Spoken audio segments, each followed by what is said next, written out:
Salam sejahtera Bapak Ibu Guru, terutama Bapak Ibu Guru hebat. Perkenalkan, nama saya Wilfriedus Musasi, SPD, calon guru penggerak Angkatan 11 Kabupaten Timur Tengah Utara, Provinsi Nusa Tenggara Timur. Pada kali ini saya akan memaparkan demonstrasi konstekstual pemikiran Ki Hajar Dewantara. Menurut Ki Hajar Dewantara, pendidikan adalah tempat persemaian benih-benih kebudayaan untuk menciptakan manusia yang beradab dalam masyarakat. Ki Hajar Dewantara juga memiliki keyakinan bahwa untuk menciptakan manusia Indonesia yang beradab, maka pendidikan menjadi salah satu kunci utama untuk mencapainya. Pendidikan dapat menjadi ruang berlatih dan bertumbuhnya nilai-nilai kemanusiaan yang dapat diteruskan atau diwariskan. Tujuan pendidikan menurut Ki Hajar Dewantara adalah menuntun segala kodrat yang ada pada anak-anak agar mereka dapat mencapai keselamatan dan kebahagiaan yang setinggi-tingginya, baik sebagai manusia maupun sebagai anggota masyarakat. Oleh sebab itu, pendidik itu hanya dapat menuntun, tumbuh atau hidupnya kekuatan kodrat yang ada pada anak-anak agar dapat memperbaiki lakunya hidup dan tumbuhnya kekuatan kodrat anak. Dalam menuntun laku dan pertumbuhan kodrat anak, Ki Hajar Dewantara mengibaratkan peran pendidik seperti seorang petani atau tukang kebun. Anak-anak itu seperti biji tumbuhan yang disemai dan ditanam oleh pak tani atau pak kebun di lahan yang telah disediakan. Anak-anak itu bagaikan bulir-bulir jagung yang ditanam.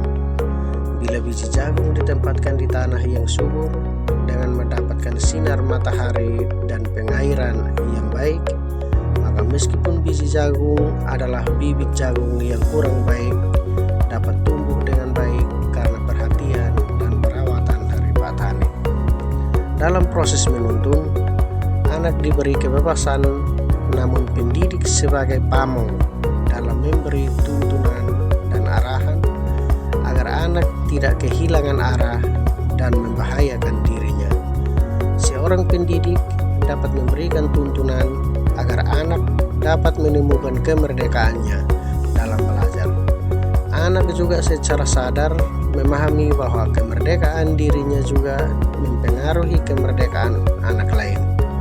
Oleh sebab itu, tuntunan seorang guru mampu mengelola dirinya untuk hidup bersama dengan orang lain, untuk menjadi manusia dan anggota masyarakat yang lebih baik.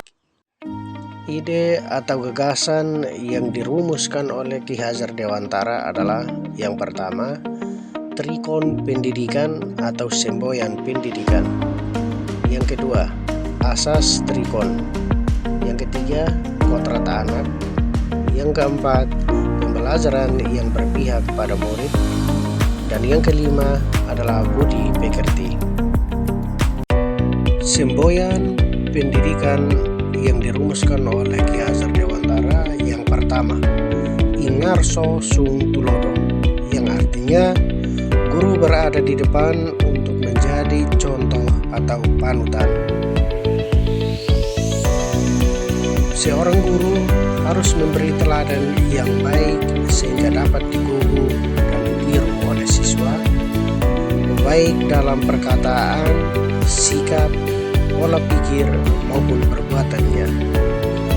Anak akan melakukan apa yang dicontohkan oleh gurunya. Bila guru memberikan teladan yang baik, maka anak akan baik pula perilakunya. Yang kedua, Imadia Mangunkarso, yang artinya guru berada di tengah siswa untuk membangun semangat, memberi motivasi, dan mendukung ide-ide mereka untuk berkarya. Guru yang berada di antara siswanya harus mampu memberikan inspirasi dan motivasi yang positif bagi siswanya, sehingga siswa diharapkan bisa lebih maju dalam belajar. Yang ketiga, tuturi handayani, yang artinya guru berada di belakang siswanya untuk menuntun, menopang, dan menunjuk arah yang benar bagi hidup dan karya anak didiknya. Seorang guru adalah pendidik yang terus-menerus menuntun, menopang, dan menunjuk arah yang benar bagi hidup dan karya anak-anak didiknya. Jika guru selalu memberikan semangat kepada siswanya, maka siswa akan lebih giat karena merasa diperhatikan dan selalu mendapat pikiran-pikiran positif dari gurunya, sehingga anak selalu memandang ke depan dan tidak terpaku pada kondisinya saat ini. Asas Trikon menurut Ki Hajar Dewantara terbagi menjadi 3 bagian. Yang pertama, kontinuitas, yang artinya tidak melupakan akar nilai budaya. Yang kedua, konvergensi, yang artinya pendidikan harus memanusiakan manusia. Dan yang ketiga, konsentris, yang artinya pendidikan harus menghargai keberagaman dan memerdekakan murid. Kodrat anak menurut Ki Hajar Dewantara dibagi menjadi 2 bagian. Yang pertama, kodrat alam, kodrat zaman. Kodrat alam adalah sesuatu yang berkaitan dengan bakat dan minat peserta didik pada satu aspek pengembangan. Sedangkan kodrat zaman, yang artinya pemenuhan untuk mengakomodasi atau memadukan bakat dan perkembangan ilmu pengetahuan dan teknologi. Ki Hajar Dewantara hendak mengingatkan pendidik bahwa pendidikan anak sejatinya menuntut anak mencapai kekuatan kodratnya sesuai dengan alam dan zaman. Bila melihat dari kodrat zaman, pendidikan saat ini menekankan pada kemampuan anak untuk memiliki keterampilan abad ke-21. Sedangkan dalam memaknai kodrat alam, maka konteks lokal sosial budaya murid di Indonesia Barat tentu memiliki karakteristik yang berbeda dengan murid di Indonesia Tengah atau Indonesia Timur. Mengenai pendidikan dengan perspektif global, Ki Hajar Dewantara mengingatkan bahwa pengaruh dari luar tetap harus disaring dengan tetap mengutamakan kearifan lokal sosial budaya Indonesia. Oleh sebab itu, isi dan irama yang dimaksudkan oleh Ki Hajar Dewantara adalah buatan atau konten pengetahuan yang diadopsi sejatinya tidak bertentangan dengan nilai-nilai kemanusiaan dan konteks sosial budaya yang ada di Indonesia. Kekuatan sosial budaya Indonesia beragam, dapat menjadi kekuatan kodrat alam dan zaman dalam mendidik. Pembelajaran yang berpihak pada murid, itu yang pertama, memberikan kemerdekaan dalam belajar. Yang kedua, berpikir kreatif dan inovatif. Yang ketiga, pemanfaatan teknologi. Dikatakan merdeka dalam belajar artinya siswa memiliki kebebasan untuk berpikir dan berekspresi. Berpikir kreatif mampu melihat suatu hal dari berbagai sudut pandang dan menciptakan kombinasi baru. Kemampuan ini dapat membawa seseorang untuk melahirkan sesuatu yang baru serta relatif berbeda dengan yang telah ada sebelumnya, baik berupa gagasan, ide, konsep, maupun produk.